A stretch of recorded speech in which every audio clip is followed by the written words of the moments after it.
Hello, everyone. Welcome to a new edition of Hue Spotlight. We all know that music is a universal language, but sometimes it can be used for the greater good, so to speak, sharing a story that's so powerful that needs to be heard. I have a great honor of introducing Cindy Doire to Hue Spotlight. Cindy, this project that you have spearheaded and done so much for is simply amazing. Chorus of Courage project. What is it all about, Cindy? Well, first of all, thank you. The project, it's a passion project, and the intention was really to, first of all, create a space where we can land together and hold some of these stories together.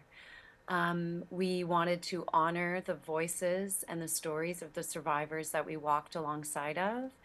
And, using the power of music, because we know that music is medicine. In narrative therapy, there's a commonly used approach where you would hear someone's story, and then once they've told it to you, you retell it to them, you summarize it back to them. And that process can lead to a really deep, profound integration, which sometimes is hard to do.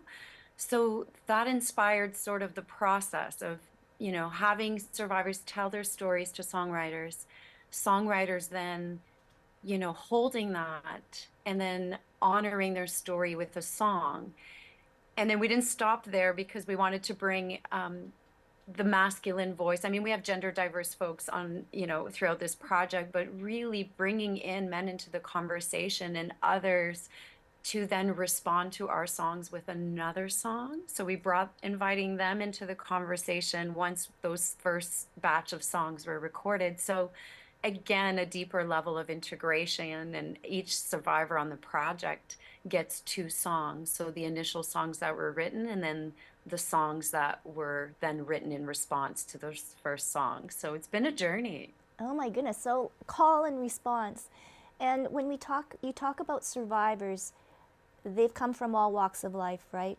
And suffered all different, I guess, experiences. So maybe talk about that more. Yeah, sure. I mean, some of the stories that these songs, I mean, all of the stories that these songs hold are really horrific stories. So I think by, you know, hearing these stories, first of all, by holding them, because survivors burden themselves with kind of walking around with these stories inside their entire bodies. We embody our pain, we embody our experiences. And one of the biggest transformations and the feedback from the survivors now that we've gone through this process is logically you can know that something is not your fault.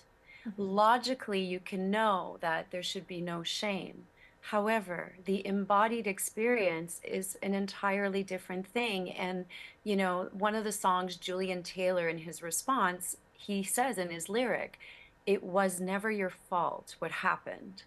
And when the survivor heard those lyrics, she said, logically, she's always known it was not her fault, but it was the first time that her heart felt it and heard it. So that to me was really so validating because we hoped that this journey would lead to an embodied sense of healing, a deeper integration like I was talking about earlier, and and just having a stranger hold that space for you and care and send you love and send you, all of that energy and validation of like, wow, what a horrific experience. Even hearing those words it's like we get to bring a little bit of beauty with the horror. So the songs kind of hold both because we're holding it together. All of a sudden, the horrific experience, a little bit of more light shines in, and we could bring in a little bit of beauty with, we got you. We're holding this together. Oh, that's so beautiful. Why do this, Cindy? What is the personal connection to this project? I think when you become aware of the many systemic issues that stand in the way for survivors, it's impossible to unknow it and to unsee it. And so I became aware, I kind of got a front row seat to that, and it became like it made my blood boil. I saw firsthand the victim blaming, the shaming. And I'm also a psychotherapist. I am a sexual trauma therapist. So I also walk alongside a lot of really brave, courageous survivors. And I become aware of a lot of the intricacies and a lot of the obstacles that victims and survivors have to face that are sometimes more traumatizing than the experience themselves, because then you're having to be faced with proving your story, and your story is already so hard enough to tell. So I think that process made my blood boil. Also, the idea that a lot of these stories don't have a place where they can live safely. Sometimes survivors are met with a publication ban. Sometimes it's too dangerous to tell their stories for all sorts of reasons. So can a project like this create a safe space for these stories to exist?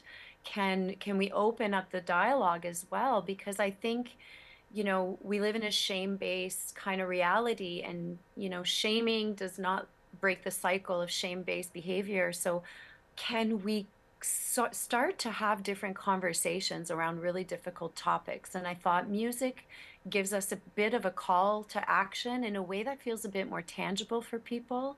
And can we see where this will lead us? Can we now engage, even just having this conversation with you, right? Just the fact that music gives us access to an audience that we may not have access to. So there was something about that. And just also, there's so many survivors that go through these experiences in complete isolation. So another intention was, can these songs maybe reach survivors who are maybe still in the darkness of their experiences, and maybe they'll feel seen or validated or supported. Maybe these stories and these songs can land in someone's realm and offer them that little bit of light or hope or resilience that they need. And maybe it'll invite them to reach out to us and have access to some support. Wow. And you've got numerous artists on the album, and telling these stories is just so important. Cindy, where can people get the album? We are on all streaming platforms. Chorus of Courage is the name of the project, and chorusofcourage.com is the website. We have Chorus of Courage on I got on all the platforms reluctantly. I got on all of them because the reach is the goal. So we're on TikTok, we're on Instagram, we're on YouTube, we're on all of the things, and just wanting to be accessible to everyone, and we're pretty easy to find. And to wrap things up, Cindy, what has been some of the reaction from the people that have shared their stories with the artists?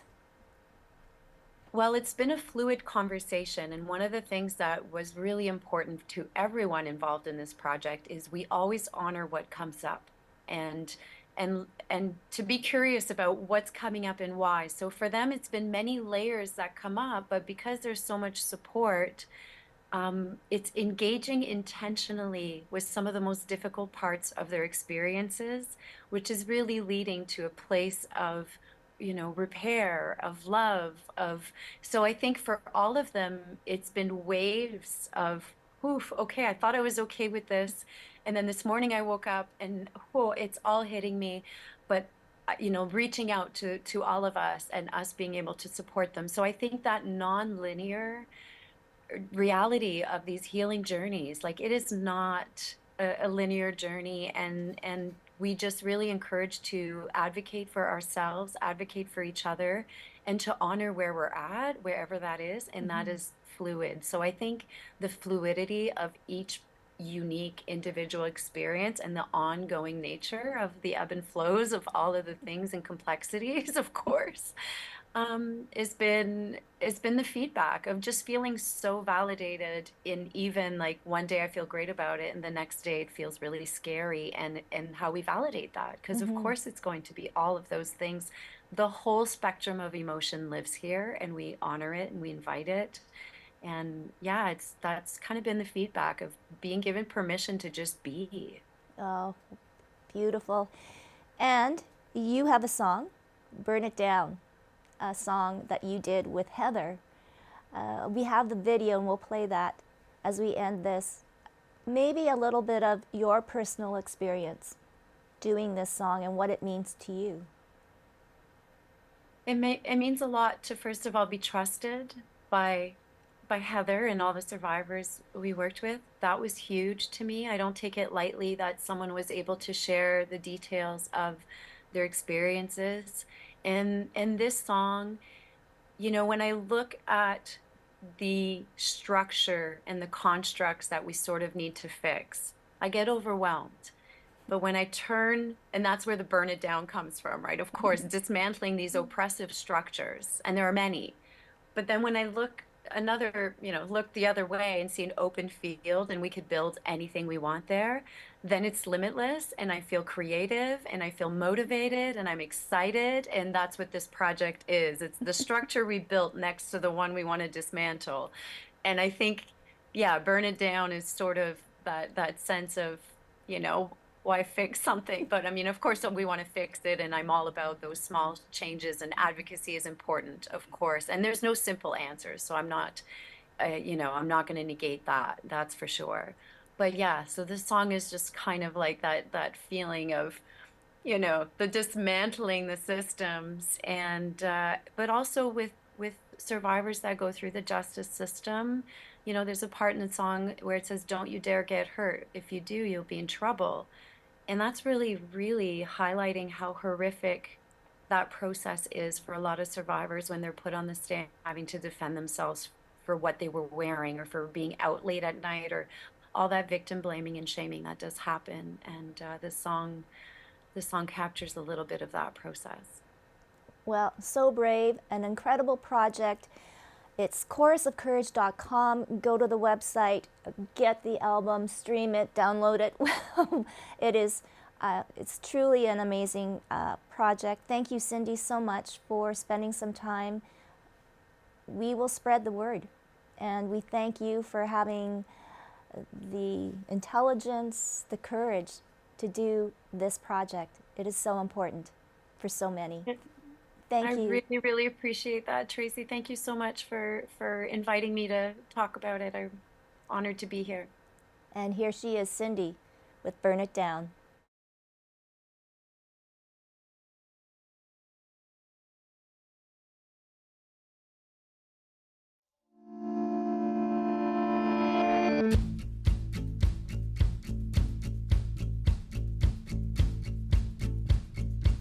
She's like a wildflower growing through paved roads, like a wildfire burning uncontrolled. Too many times to mention all the pain she's known. That's why she feels better on her own. Locked her in a cage, told her that you loved her. Your fist came down in rage while she protected your child within her. She wants to burn it down. She wants to burn it down. She wants to burn it down. She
gonna